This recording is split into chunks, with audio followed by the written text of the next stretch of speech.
force qui nous fait avancer, la sagesse qui nous éclaire, l'énergie qui nous soutient et la paix qui nous affermit. Tout cela nous est donné par l'Éternel Dieu, qui connaît et aime chacun de nous inconditionnellement. Nous sommes rassemblés en ce dimanche, en présence ou à distance, pour laisser Dieu vivifier nos existences, pour le chanter, pour lui dire merci, pour ouvrir nos cœurs à sa présence d'amour.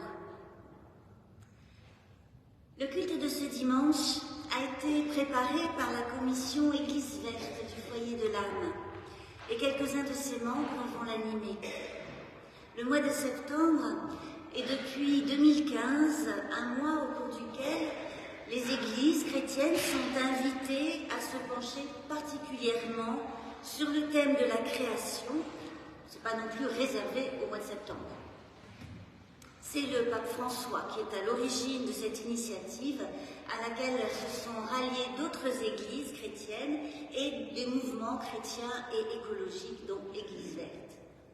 Église verte, vous le savez, c'est un label auquel participe le foyer de l'âme dans le souci du respect de la planète qui nous porte et le souci de la justice sociale. Nous vous proposons aujourd'hui un culte sur le thème du sabbat, qui n'est pas complètement étranger au thème officiel de cette année de Temps pour la création, qui est que la justice et la paix se répandent.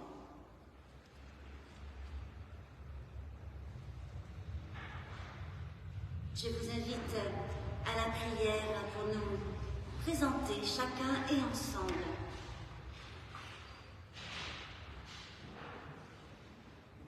Éternel notre Dieu, tu nous as promis ta présence, tu as promis ton esprit. Alors notre premier mot est un Amen, joyeux et confiant. En cette heure de culte, viens ancrer notre espérance, aérer nos esprits, aiguiser notre regard sur ce qui nous entoure et sur la création entière. Et viens ranimer entre nous la communion qui nous relie à toi, au Christ vivant, et les uns aux autres. Amen.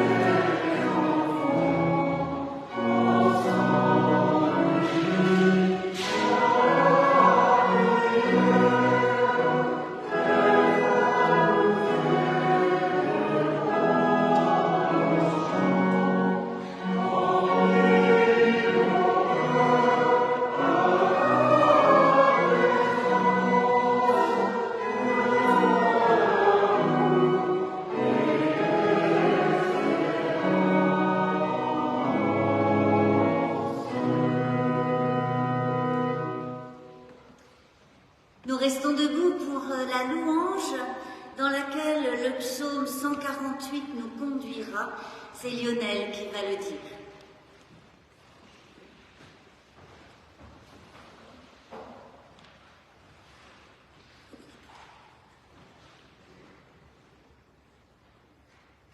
Louez l'Éternel. Louez l'Éternel du haut des cieux. Louez-le dans les hauteurs. Louez-le, vous tous, ses anges. Louez-le, vous tous, ses armées. Louez-le, soleil et lune. Louez-le, vous toutes, étoiles lumineuses. Louez-le, cieux des cieux. Et vous, les eaux qui êtes au-dessus des cieux.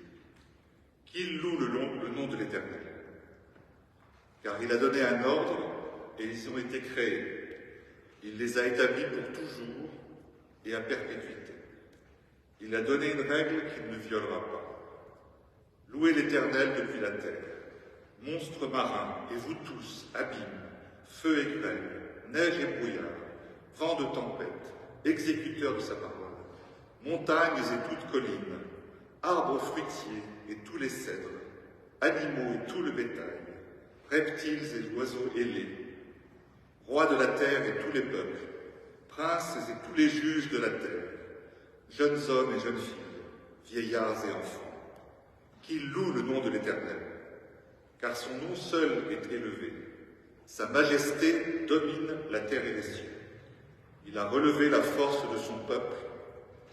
Louange pour tous ses fidèles, pour les Israélites, le peuple qui lui est proche. Louez l'Éternel.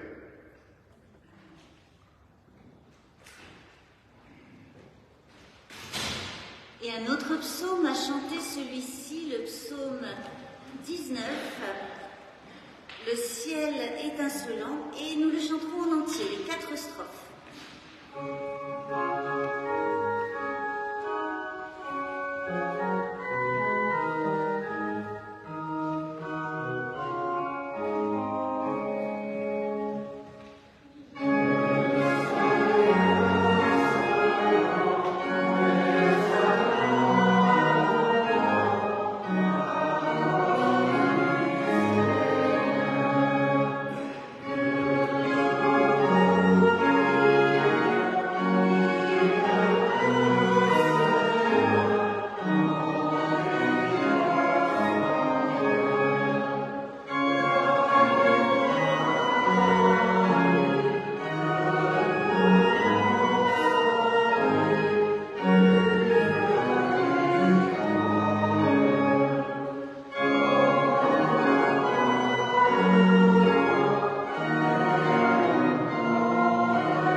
Pour discerner la volonté de Dieu pour nos vies, pour l'entendre, je vous invite à écouter quelques versets du livre de la Genèse, au chapitre 1, les versets 26 à 28, puis du verset 31 du chapitre 1 au verset 3 du chapitre 2.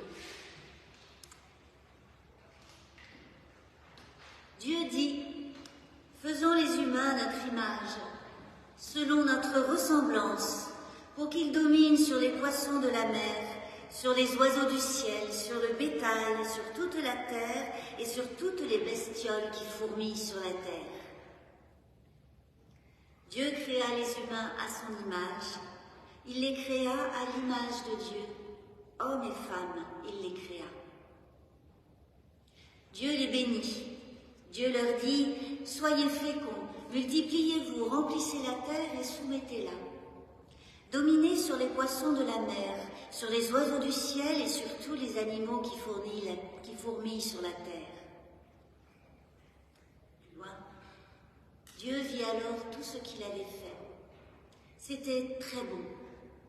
Il y eut un soir et il y eut un matin, le 6e jour. Ainsi furent achevés le ciel et la terre et toute leur armée. Le 7e jour, Dieu avait achevé tout le travail qu'il avait fait. Le 7e jour, il se reposa de tout le travail qu'il avait fait. Dieu bénit le 7e jour et le sanctifia, car en ce jour, Dieu se reposa de tout le travail qu'il avait fait en créant.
Nous invitons à écouter une prière qui ne sera pas vraiment la nôtre. Une prière que Jean-Paul, écrivain, a écrite au nom de la terre, dans un petit opuscule qu'il a publié récemment qui s'appelle Shabbat, ma terre. C'est un extrait de cette parole de terre que Pierre Charles va maintenant nous dire.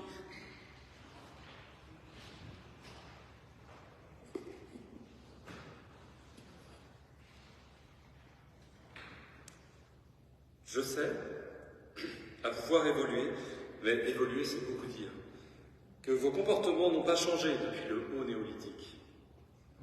Vos ancêtres de guerre masse, expression curieuse, quand vous vous lassez de tout sauf de la bière, m'avaient concédé ce temps de pause dans les cultures, ce temps de jachère que Dieu, lui-même, s'est accordé après tout l'ouvrage qu'il avait fait, ce temps de vacances qu'ont obtenu les travailleurs, non en compensation de leurs efforts, la course au profit n'a pas ce genre de pudeur, mais parce qu'on ne pouvait se passer de leurs bras. À mon tour, les bras m'en tombent. Je demande à bénéficier des mêmes avantages, d'un congé annuel, sabbatique, que vous m'octroierez. Ce ne sera nullement par pitié pour mes forêts dévastées, mes sols épuisés, mon air empoisonné, mes océans saturés de vos rejets, mes nuages chargés de molécules de plastique. Oui, nous en sommes là. Mais pour vous-même, quand vos poumons brûlés, comme ceux d'un souffleur de verre, vous défilerez en procession, m'implorant de faire tomber la pluie, pareil à ces peuples primitifs dont vous moquiez la crédulité, brandissant des pancartes et reprenant en chœur les mêmes slogans. Vacances pour la terre, repos la terre, Shabbat la terre.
vous invite à vous lever pour entendre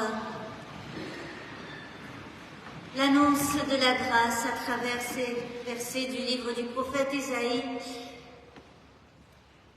Quand les montagnes s'éloigneraient, quand les collines chancelleraient, ma fidélité envers toi ne s'éloignera point, et mon alliance de paix ne chancellera pas, dit l'Éternel, qui a compassion de toi.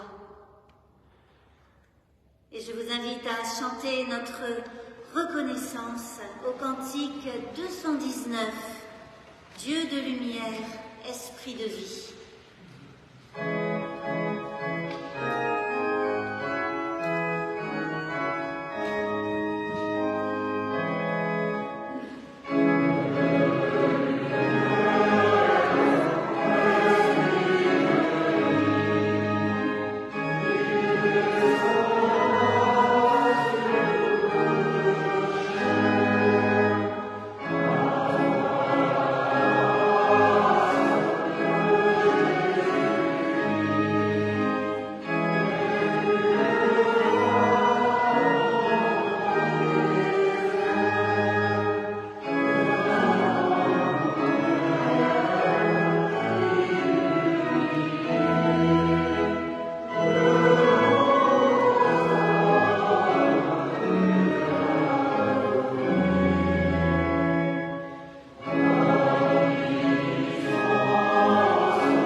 Nous prions avant d'ouvrir et de lire dans les Écritures.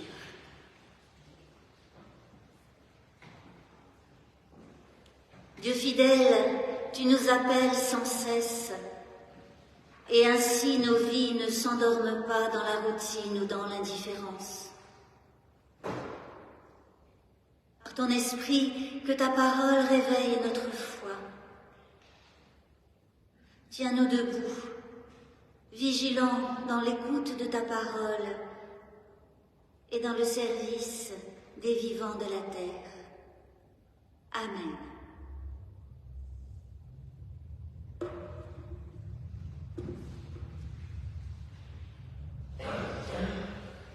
Nous lirons ce matin dans le livre de l'Exode, au chapitre 20, les versets 8 à 11. Il s'agit d'un extrait de ce qu'on appelle le décalogue, les 10 paroles de vie. Avant, on disait les 10 commandements. Mais paroles de vie rendent mieux du sens de l'objectif, de la perspective de ces paroles.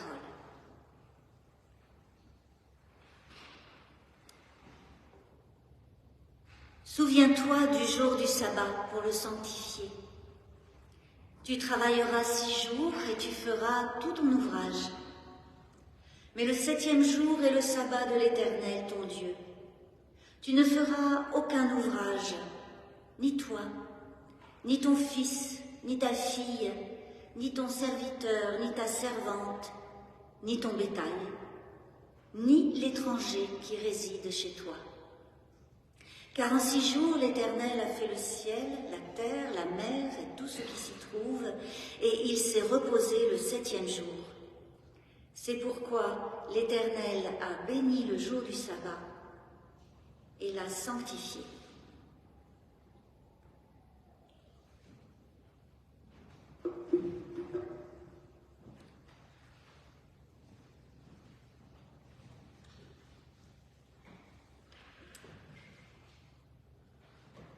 Mais pourquoi parler du sabbat puisque ce n'est plus une pratique dans la quasi-totalité des églises chrétiennes? C'est le dimanche que nous nous rassemblons pour célébrer la résurrection, célébrer la fête de Pâques chaque dimanche. Cependant, dans bien des temples réformés, si vous avez un petit peu circulé en France, vous avez pu voir le décalogue, les 10 paroles de vie gravées dans le mur, en général d'un côté ou de l'autre de la chaire, bien visible de l'Assemblée. Eh bien, parce que le sens de ces 10 paroles n'est pas dépassé et que ce qu'elles portent à notre attention, à notre réflexion, nourrit encore la foi et l'existence. La parole sur le sabbat est la 4e du décalogue. Et vous l'avez entendu, elle élargit la dimension collective bien au-delà du peuple d'Israël à qui ces paroles sont adressées. Elle concerne, alors d'une part, les animaux domestiques, c'est-à-dire ceux sur lesquels les propriétaires de ces animaux ont une influence et une maîtrise, et d'autre part, les immigrés résidant dans la ville, ceux qui ne sont pas du peuple, mais qui résident là. Et puis vous avez aussi remarqué que le verbe qui supporte cette parole ne se rapporte pas tout de suite à un faire ou à ne pas faire, mais au souvenir. Souviens-toi du jour du sabbat. Comme si ce jour pouvait être oublié, et même facilement oublié. Tellement facilement. Alors qu'il en va de la vie même, puisqu'il s'agit d'une des 10 paroles de vie pour la vie. Alors je vous invite à méditer ce matin 3 aspects particuliers de cette parole. La première concernant le fondement de cette parole sur le sabbat. La deuxième concernant plus particulièrement l'aspect du souvenir, mais ce souvenir de quoi en fait? Et puis la troisième qui portera sur l'élargissement que le sabbat introduit dans nos perspectives. Alors le fondement du sabbat, vous l'avez entendu, est clairement rappelé. Il s'enracine dans le 7e jour du récit de la création dans le livre de la Genèse.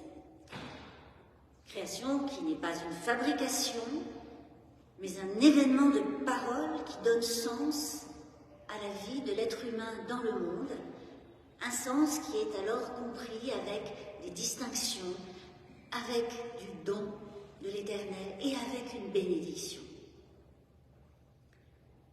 Nous l'avons entendu dans la parole qui a servi de texte pour la volonté de Dieu. Le 7e jour, l'Éternel se repose du travail qu'il a fait les 6 jours précédents. Il bénit ce jour et, selon les traductions, le consacre ou le sanctifie. Donc le 7e jour, Dieu s'arrête, il cesse d'œuvrer. Et parce que c'est le 7e jour, eh bien ce repos, c'est cela qui est le point culminant de la création. Ce n'est pas la création de l'humain, malgré la vocation qui est adressée aux humains de dominer la terre. Cette domination, il faut toujours le rappeler, ne consiste pas non plus à l'exercice d'un rapport de force sur la terre et sur l'ensemble des vivants, mais en un gouvernement orienté dans la bénédiction divine et qui permet à la vie de se déployer dans sa belle diversité. Le repos de Dieu, son retrait, engage l'humain, créé à l'image de Dieu, à en faire autant, c'est-à-dire à ne pas prendre toute la place, à ne pas investir tout le temps et tout l'espace de ses activités, mais de prendre un temps pour s'arrêter. Le repos du sabbat, inséré dans la bénédiction et dans la sanctification de ce jour, représente alors un temps pour se replacer, pour se reposer, se poser à nouveau dans la compréhension de la création où l'humain n'est pas propriétaire, mais en responsabilité de bonne gestion. Ce jour représente la faille, l'ouverture, l'interstice, qui permet de voir la terre et tout ce qui s'y trouve, humain compris, à la lumière non du soleil, mais à la lumière de la parole créatrice de vie vivante. Alors le sabbat de la quatrième parole représente, à travers la cessation d'activité, un temps où l'humain prend du recul par rapport au tohu-bohu qui revient toujours envahir les jours et les esprits. Et le tohu-bohu, c'est cette accumulation où tout est mélangé et indistinct, où il n'y a pas de limite, pas de séparation, un amalgame, une précipitation, où est engloutie la capacité à prendre du recul, à discerner, à faire la part des choses, à choisir, et en particulier à choisir la bénédiction, le bon et la vie. Les humains n'ont-ils pas besoin de cet arrêt qui est un écart, une mise au large des accumulations effrénées, des flux multiples de communications de toutes sortes et des torrents d'injonctions qui déferlent sur nos jours? N'en avons-nous pas besoin pour reprendre pied dans notre existence singulière et notre vie commune, pour reprendre souffle dans une inspiration créatrice, pour prendre soin de notre âme, pour faire jouer notre liberté et notre responsabilité d'humain, pour nous poser à nouveau dans la bénédiction qui nous encourage. Le sabbat est le temps pour relancer la dynamique responsable, c'est-à-dire en réponse à notre vocation d'humain. Et c'est le temps qui permet de trouver une forme à donner, ensuite, les 6 autres jours, une forme à donner au « cela est bon ». Cela est très bon, que murmure inlassablement la parole créatrice au cœur de notre être. Car le sabbat, c'est le deuxième point, le sabbat est un temps pour l'avenir. Se souvenir du sabbat, c'est se souvenir de l'avenir. Nous n'avons pas à nous souvenir seulement de ce qui nous fonde. Pour le texte de l'Exode et la parole du sabbat, il s'agit en vérité d'une double fondation. Le sabbat de l'Éternel, livre de la Genèse, et la libération de l'esclavage au début du livre de l'Exode. En effet, le prologue des 10 paroles, le prologue du décalogue, la parole qui tient les 10 autres paroles de vie, c'est celle qui rend présent l'Éternel comme Dieu libérateur. Je suis l'Éternel ton Dieu, qui t'a fait sortir d'Égypte, de la maison de l'esclavage, au verset 2 du chapitre 20. Et dans le texte du livre du Deutéronome, qui est parallèle à celui-ci, il y a 2 décalogues dans les Écritures hébraïques, au chapitre 5 du Deutéronome, le sabbat est articulé non pas au repos de l'Éternel, mais à la libération. Tu te souviendras que tu as été esclave en Égypte et que l'Éternel, ton Dieu, t'en a fait sortir d'une main forte. Il y a un avenir parce qu'il y a libération. Il y a un avenir parce qu'il y a coupure, rupture, recul, écart d'avec ce qui oppresse, ce qui opprime, ce qui envahit, ce qui contraint et qui fait oublier la libération, la liberté, la vocation venue de l'Éternel. Le sabbat fait se souvenir que rien n'est écrit d'avance lorsqu'on se replace dans la perspective de la libération et de la bénédiction.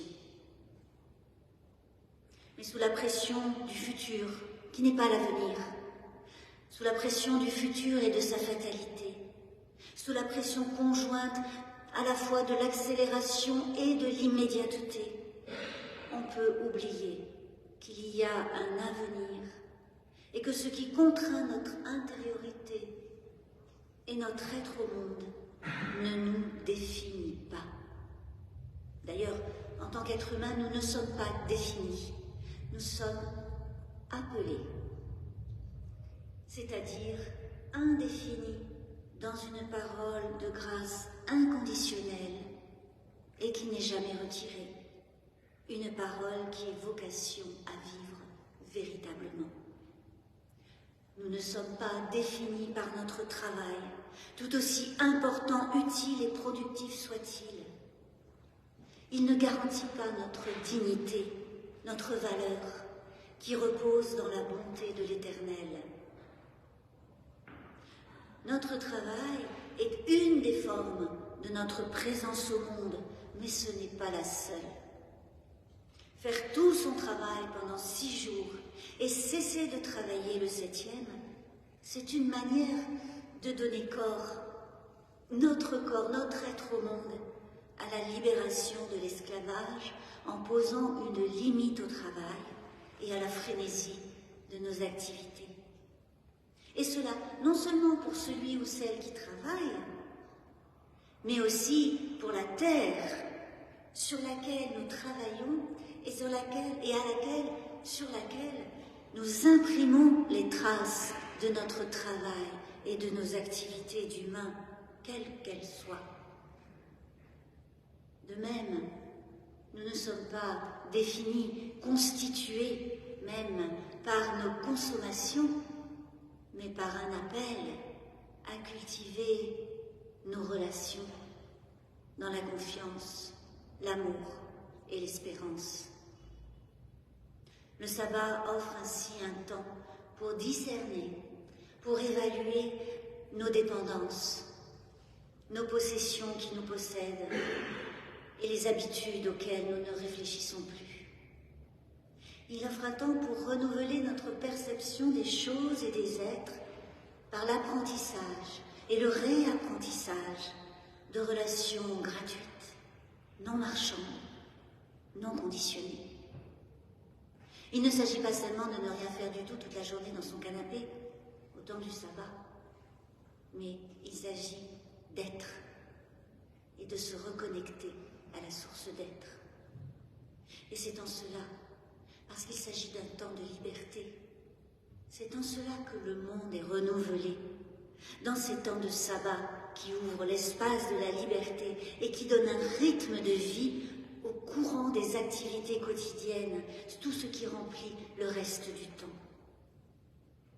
Jésus le Christ, à la synagogue de Nazareth, annonce la libération des captifs et aux aveugles le recouvrement de la vue. Se poser à nouveau dans notre existence personnelle, dans nos relations d'humanité, dans notre présence commune au monde et sur la terre, s'y reposer en gratitude, en espérance, en responsabilité de présent et d'avenir, c'est ce que nous permet, ce qu'offre le sabbat, et c'est son sens pour donner sens à notre agir et à nos manières d'être.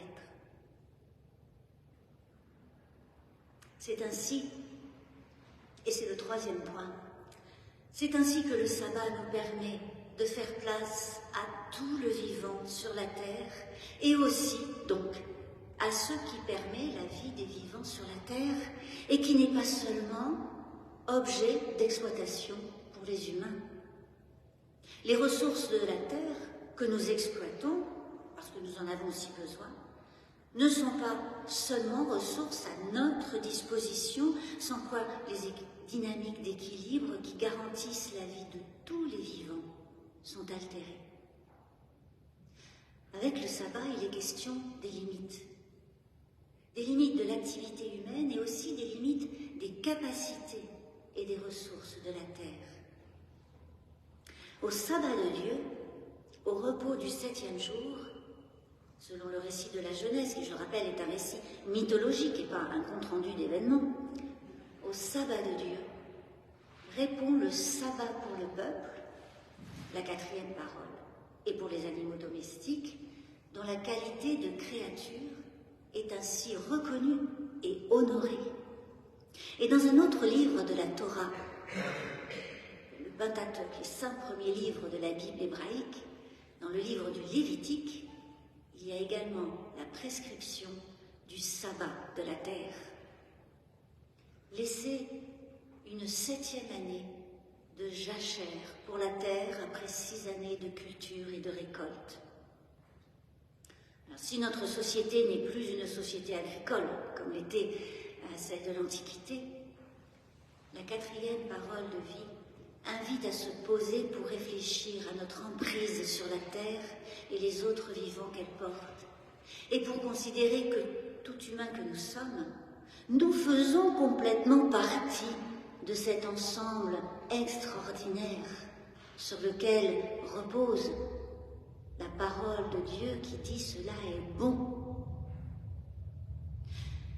Nous ne sommes pas pleins de nous-mêmes et le sabbat dégage dans la compréhension de soi et du monde un espace vide qui est en même temps un espace fructueux parce qu'il est la place laissée pour tout ce qui n'est pas nous.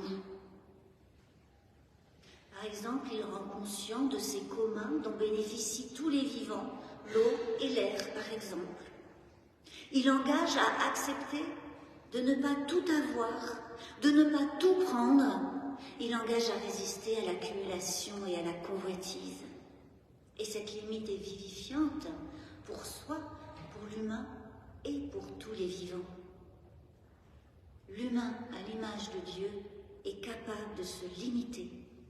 Plutôt que de céder à la tentation de se prendre pour Dieu, enfin, pour une idée de Dieu, qui n'est pas l'éternel créateur, mais plutôt une divinité toute puissante et surtout remplie d'elle-même. Sabbat pour l'avenir et sabbat pour la terre sont profondément reliés l'un à l'autre dans la reconnaissance de l'éternel. Et la Bible hébraïque poursuit même avec la remise des dettes et la libération des esclaves hébreux lors d'un 3e sabbat, une année sabbatique.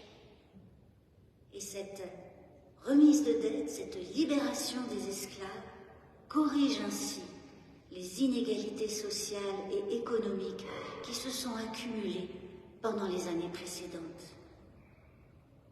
L'être humain à l'image de Dieu l'est aussi en faisant œuvre de libération envers celles et ceux qui ont été soumis à une situation d'oppression ou de pauvreté et qui peuvent alors commencer à nouveau. Et cela garantit la vie commune, en société, un équilibre où chacun retrouve une place correspondant à la dignité inaliénable de tout être humain. Le temps du sabbat, c'est un temps propice pour inventer, pour innover des manières de faire qui rendent actuelle et réalisable la destination de l'humain vers la vie vivante. Jésus le Christ à la synagogue de Nazareth, annonce une année de grâce. N'avons-nous pas encore à y appliquer la pensée, l'intelligence, notre créativité, en portant un regard positif, baigné de gratitude et de bénédiction sur les vivants et sur la terre sur laquelle nous vivons tous.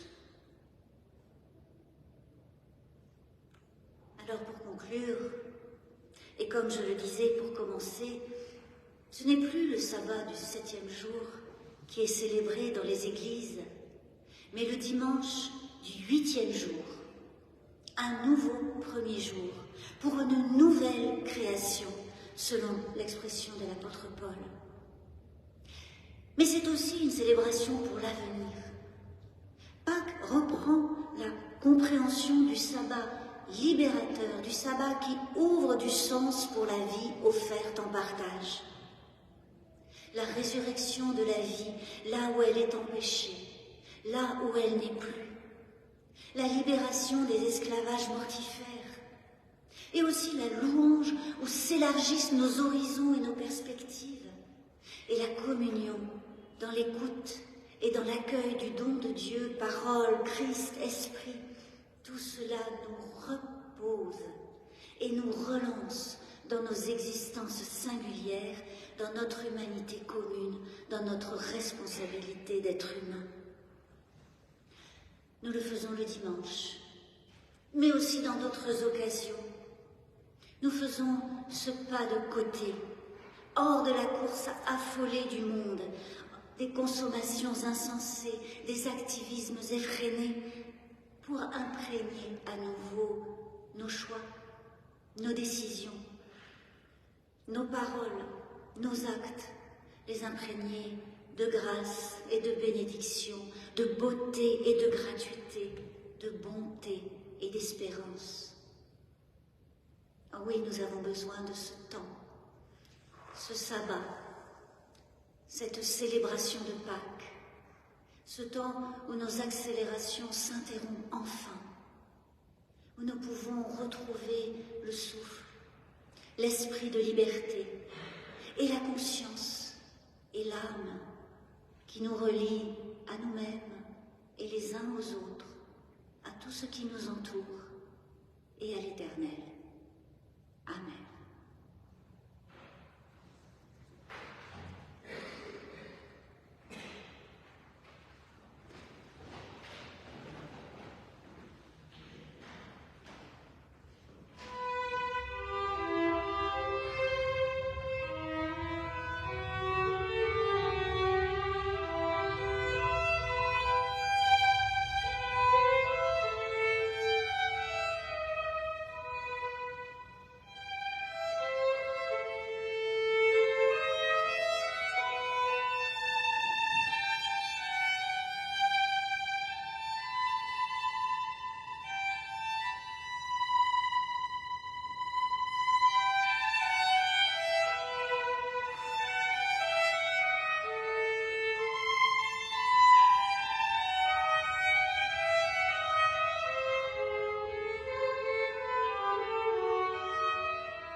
Voici le moment de confesser la foi. Je vous invite à vous lever.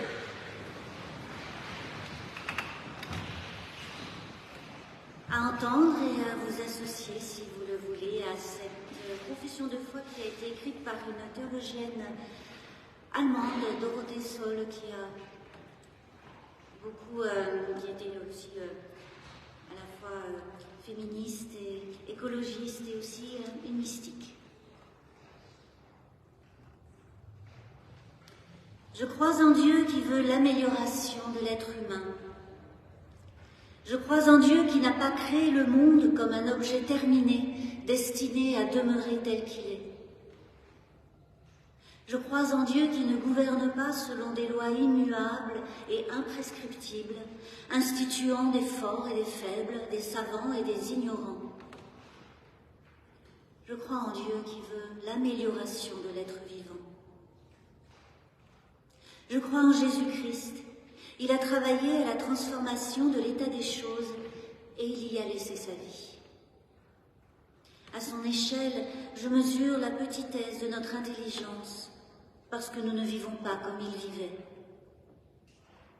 J'ai peur quotidiennement qu'il soit mort pour rien quand nous l'enfouissons sous nos rites et sous nos conventions. Je crois en Jésus-Christ qui ressuscite dans notre vie afin que nous soyons libres à l'égard des préjugés et de l'orgueil, de la peur et de la haine. Je crois en l'esprit que Jésus nous a laissé. Je crois à la communauté de tous les peuples et à notre responsabilité face à l'avenir de notre terre, qui sera ce que nous en ferons, soit une vallée de larmes, soit une cité de Dieu. Amen.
Voici le moment des annonces et nous allons commencer par une annonce Église verte.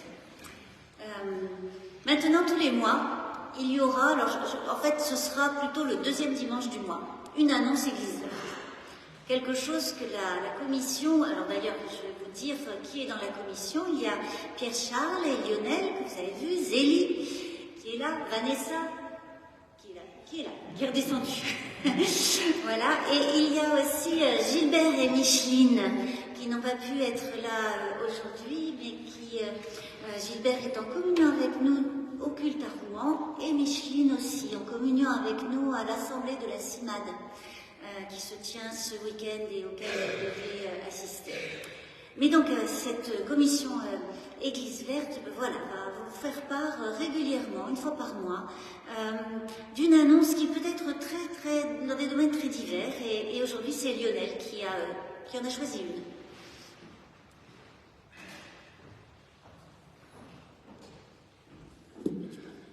Oui, alors pour cette première information, je vais, en écho de la prédication de Dominique, vous dire un mot du sabbat numérique. Je ne vais pas vous asséner des chiffres sur l'impact grandissant sur le climat de la consommation d'énergie, des réseaux informatiques, de l'Internet, de la masse vertigineuse d'informations qui circulent. Non, un peu comme on veut le faire dans l'Église verte, on le prend du point de vue de l'autre bout, celui de notre mode de vie. En permanence, les réseaux sociaux nous appellent à échanger, nous émouvoir et surtout à ne pas manquer une information intéressante. De nouvelles applis, comme on dit, sortent tous les jours pour nous faciliter la vie quotidienne. Du La plupart d'entre nous sont de plus en plus rivés à leur écran de téléphone mobile sur lequel on peut faire de plus en plus de choses. Plusieurs enquêtes et études récentes indiquent que le temps moyen passé devant un écran en France est de 32 heures par semaine, presque autant que la semaine de travail, et les 32 heures ne prennent pas en compte le temps passé au travail sur des écrans. C'est le temps personnel passé sur écran, 32 heures. Alors, depuis quelques années, dans certains cercles, a émergé l'idée d'observer une journée de sabbat numérique, une journée de pause, de temps en temps, tous les mois, ou même si on peut toutes les semaines, comme le sabbat biblique.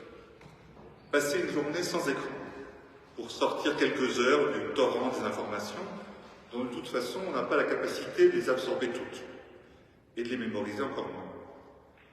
Pour retrouver du temps, pour se reposer de cette attention permanente à l'événement, pour se réjouir, méditer, ou s'émouvoir, en compagnie ou tout seul, ou simplement contempler la beauté du monde. Et en prime, éprouver la satisfaction de se dire qu'on peut s'en passer, qu'on n'est pas complètement addict. Et en même temps, contribuer modestement à diminuer notre consommation d'énergie collective. Alors, par plaisir, choisissons d'observer régulièrement un sabbat numérique.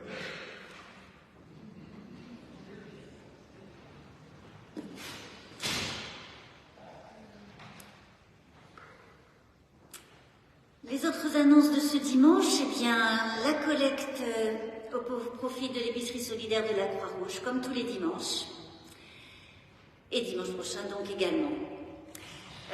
Dans les activités de la semaine, il y aura lundi 25 à 19h30 une réunion des moniteurs de l'école biblique qui prépare l'animation des prochaines séances.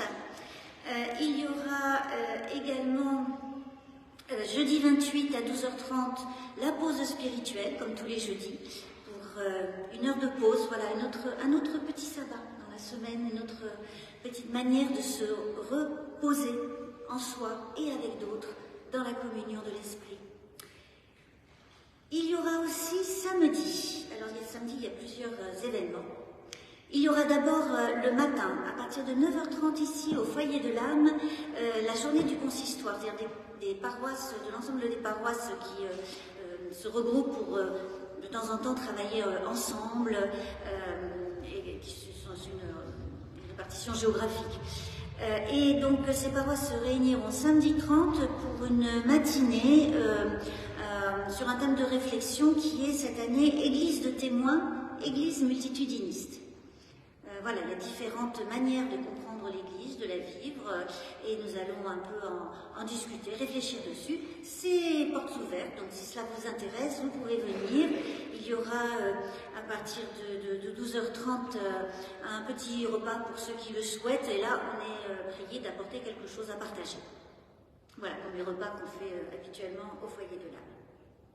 Samedi, c'est aussi le Festival protestant du livre, la deuxième édition. Vous avez sur la table au fond là-bas des flyers avec toutes les indications sur les heures, sur les animations qui sont proposées à ce Festival protestant du livre qui se tiendra à l'Institut protestant de théologie, boulevard Arago. Et puis enfin samedi, à partir alors de 17h50, il y aura le caté pour les jeunes de dernière année de catéchisme. Dimanche 1er, le culte sera animé avec les jeunes du catéchisme de cette année et il y aura également école biblique pour les plus jeunes et précatés. Le culte donc se tiendra à 10h30 comme d'habitude. Dimanche prochain, c'est le 1er octobre, c'est la reprise du cycle des cantates. Donc à 17h30 au temple, une cantate de Bach, j'ai complètement pas le numéro en tête, mais c'est pas grave, c'est affiché dans l'entrée, c'est aussi sur la page d'accueil du site. C'est la dernière année du cycle des cantates, qui se tiennent au foyer de l'âme. Alors, ça veut dire qu'on aura fini au mois de juin, toutes les cantates de Bach auront été jouées à l'occasion de ce cycle de cantates au foyer de l'âme. Cela aura duré 24 ou 25 ans. Alors ça fera 24 ans. Donc voilà, il a fallu 24 ans pour jouer toutes les cantates de Bach. Et ce qui est prévu après, c'est de recommencer. Voilà. Donc, pour cette dernière saison, comme on dit, eh bien, rendez-vous dimanche 1er octobre à 17h30 au Temple. Et il semble que ce soit une saison particulièrement énergique et avec de grandes cantates, de grands ensembles musiciens. Alors, il y avait d'autres annonces. Alors, comme je vois Dominique déjà là, je vais lui laisser la parole tout de suite. Merci, je crois que vous me voyez toutes les semaines en ce moment. Je ne sais pas si on peut observer un Shabbat dans le social. Une petite parenthèse, il y a 150 migrants, mineurs isolés au parc de Belleville qui ont froid, qui ont faim. C'est pas pour ça que je les appelle, parce que c'est pas l'arrondissement. Et on accueille donc nos migrants de Toulon, de Welcome Var. On a 5 accueils au mois d'octobre. Alors il faut encore déjà les fidèles que je remercie se sont proposés, mais il y a besoin apparemment tout de même d'un hébergement fin octobre, là, le 24 et 25, d'un accompagnement le 5 octobre, et d'accompagnement, je pense, aussi, entre le 9, 10, 11 et 12 octobre. Voilà. Vous venez nous voir avec Laure et Jérôme, qui sont engagés dans cette petite aventure, à la sortie du culte 5 minutes, si vous avez un peu de temps en octobre, pour accompagner à l'OFPRA, ou aller chercher de la gare de Lyon à l'hébergement, ou raccompagner de l'OFPRA ou de la CNDA. Il y a 2 accompagnements CNDA et 2 accompagnements OFPRA. CNDA, c'est plus facile, c'est la ligne 1, c'est le château de Vincennes, et parce que l'OFPRA en ce moment, avec les problèmes de RER, il faut jongler entre le RER A, le RER D, le RER E, c'est casse-tête, pas facile. Il faut être jeune pour avoir son smartphone, pour le coup, en main, et changer d'itinéraire au dernier moment. Merci à tous et à toutes. Je rappelle que cette activité de l'entraide du foyer de l'âme que coordonne Dominique est donc au bénéfice de migrants hébergés à Toulon par une autre association qui doivent venir à Paris pour des rendez-vous à l'OFPRA ou à la CNDA. Donc il y a besoin d'hébergement et d'accompagnement. On n'est pas obligé de faire les deux. Ouais, voilà. Donc voilà, il faut s'adresser à Dominique. Je vous annonce aussi un petit peu en avance que Hervé Oléo-Perrin de nos amis du foyer de l'âme organise une nouvelle visite, c'est la 2e, du Père-Lachaise protestant. Il avait organisé une première visite en 2023 qui a eu du succès, puis des personnes n'ont pas pu y aller, donc on réclamait. Et gentiment, Hervé organise une 2e visite du Père-Lachaise protestant. C'est vraiment très intéressant comme circuit, et ça aura lieu le 14 octobre prochain, c'est un samedi après-midi. Et si vous êtes intéressé, merci de me le signaler en m'envoyant un mail. Dès maintenant si vous voulez, mais réservez, c'est la date du 14 octobre à partir de 14h, et puis nous vous enverrons tous les renseignements pour l'heure précise et le lieu de rendez-vous. Et je rappelle aussi qu'il y aura, organisé par Fabrice Calais, une visite de l'exposition Van Gogh au musée d'Orsay, qui, elle, se tiendra le jeudi 19 à 17h30, une visite donc commentée par Fabrice Calais, et que pour cela, il faudra également s'inscrire, mais uniquement à partir du 1er octobre, s'inscrire par mail.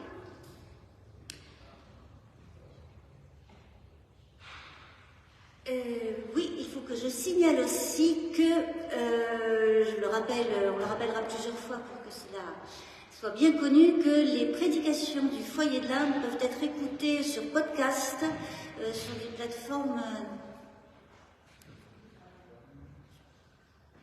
lesquelles? Deezer et Spotify. Deezer et Spotify, merci Thomas. Et puis également que, grâce à Thomas, les derniers cultes sont aussi visibles sur la chaîne YouTube du foyer de l'âme, ce qui est plus pratique que de passer par Facebook. Donc, vous pouvez aussi recommander tous ces différents médias sur lesquels les cultes du foyer de l'âme peuvent être vus, écoutés ou lus, puisque les prédications sont également à lire sur le site. Est-ce qu'il y a d'autres annonces?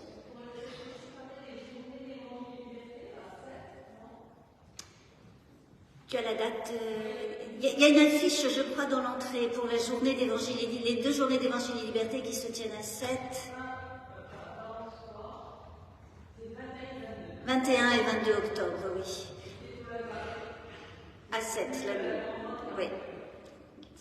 C'est au Lazaret à 7 et il faut bien sûr s'inscrire. Vous avez les renseignements sur l'affiche et je crois qu'il y a aussi des dépliants sur la table du fond. Voilà. Alors, s'il n'y a plus d'annonces, eh bien, je vous invite à nous rassembler à la fois dans le geste de l'offrande, que ce soit vraiment en joie, en confiance et en espérance. Le panier connecté doit être en service. Voilà, il est aussi en service pour ceux qui ont une carte bancaire. Et puis, pendant l'offrande, nous allons chanter le cantique 256, « Célébrons Dieu notre Père ». Je vous invite à vous lever.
vous invite à nous recueillir chacun et ensemble dans la prière d'intercession que Zélie a écrite et dans laquelle elle va nous conduire.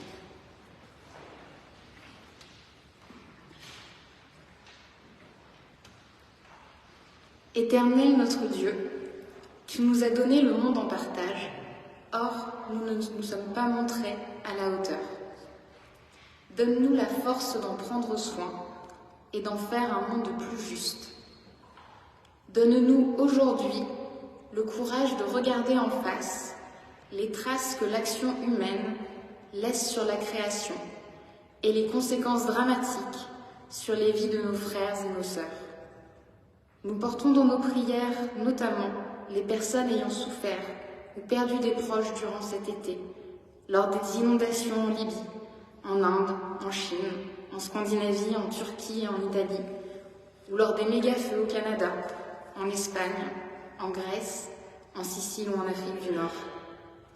Donne-nous la force de la compassion pour combattre cette injustice, où celles et ceux qui subissent de plein fouet les impacts des changements climatiques sont bien souvent celles et ceux qui en sont le moins responsables. Fais-nous entrer en conversion écologique, non seulement de façon individuelle, mais aussi structurelle et collective. Que ce commandement central de l'enseignement de Jésus-Christ, aimez-vous les uns les autres comme je vous ai aimés, soit au cœur de ce changement. Aide-nous à agir dès aujourd'hui dans nos paroisses, nos églises, mais aussi avec nos frères et nos sœurs, croyantes ou non. Permets que ce regard juste sur l'état actuel du monde nous pousse à porter ton témoignage pour la construction d'un monde plus juste, plus solidaire, plus proche du royaume de Dieu, car un monde ravagé par les changements climatiques ne peut être un monde de paix et de justice. Fais que nous trouvions de la joie dans cette lutte quotidienne et que nous puissions y porter ton message d'amour.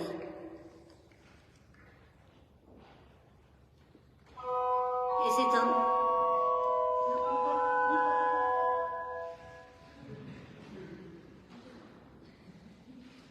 Parce que nous allons nous rassembler aussi dans la prière que Jésus le Christ a enseignée à ses disciples, en disant ensemble à voix haute ou dans le secret de notre cœur: Notre Père qui es aux cieux, que ton nom soit sanctifié, que ton règne vienne, que ta volonté soit faite sur la terre comme au ciel.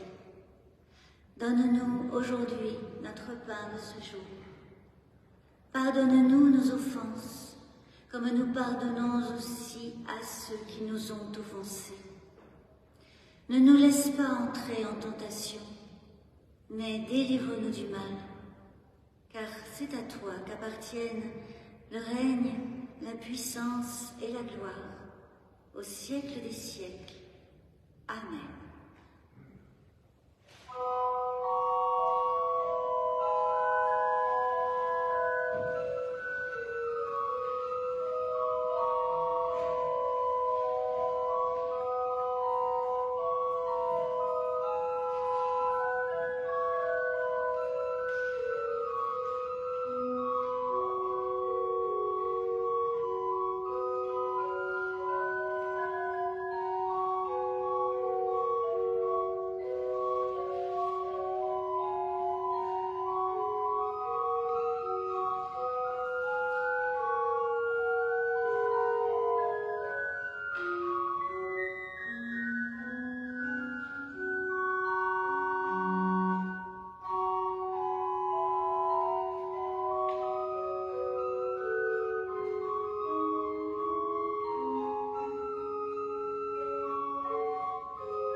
Nous arrivons au terme de cette célébration. Je vous invite à entendre pour exhortation un extrait, un des chapitres de la règle des diaconesses de Reuilly que Vanessa va nous dire.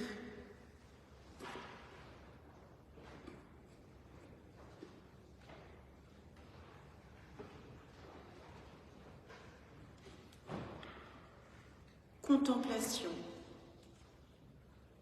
Le contraire de la contemplation, ce n'est pas l'action, mais le souci qui étouffe la parole et appesantit l'intelligence. La contemplation est un sabbat du cœur, un repos profond, une non-préoccupation, un accès vers la liberté intérieure. Elle ne consiste pas à ne rien faire, mais à faire toute chose devant celui qui appelle à être ce qui n'est pas. La contemplation est moins un regard fermé au sensible et au réel qu'un regard nouveau qui accueille le réel dans le milieu purificateur de l'Esprit Saint. La contemplation se nourrit d'action, d'histoire sainte et d'espérance.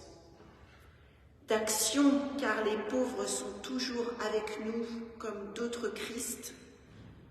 D'histoire, car l'histoire atteste de l'œuvre de Dieu.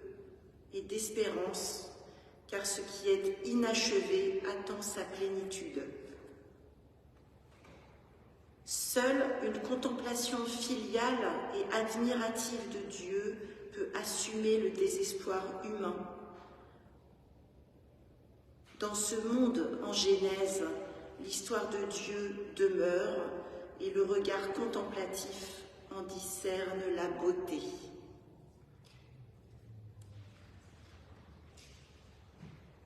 Nous nous levons pour chanter le dernier spontané avant la bénédiction.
Une bénédiction venue d'Irlande qui nous enverra sur les chemins de la semaine.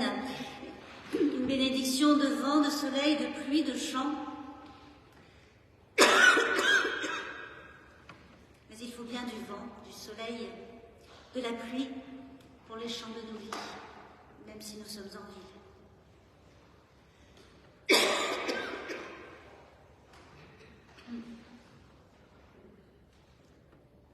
Mon frère, ma sœur, que la route s'ouvre à ton approche, que le vent souffle toujours dans ton dos, que le soleil inonde et réchauffe ton visage, que la pluie ruisselle dans tes champs, que jusqu'à la prochaine rencontre, Dieu te garde dans la paume de ses mains. Amen.